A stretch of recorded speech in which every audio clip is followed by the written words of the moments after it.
أسأل الله لمن حفظ هذا الدعاء النبوي وعمل به من هذه الليلة أن يقيه الله شر نفسه وشرور نفسه وشر الشيطان وشر شركه، وأن يقيه شر الدنيا والآخرة. قولوا آمين.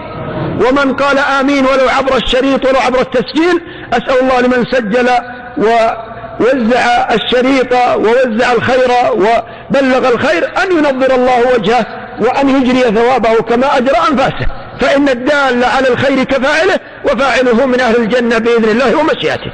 قل إذا أصبحت، يا إخواني هذا أهم من الغداء والعشاء والإفطار. قل إذا أصبحت وإذا أمسيت وإذا أخذت مضجعك.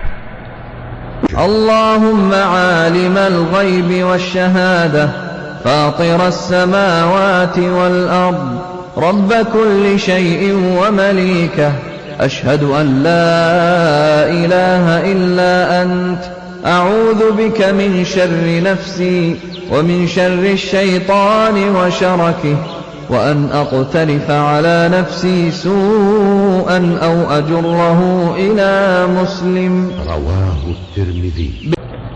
هذا الدعاء النبوي من قاله أجاره الله من شر نفسه، كفاه الله من نفسه، وأجاره الله من كيد الشيطان، ولم يصب ولم يقع في الشرك ولا في شرك المعاصي، ومات بخير وعاش بخير ومات بخير. فانتبهوا لهذا الذكر.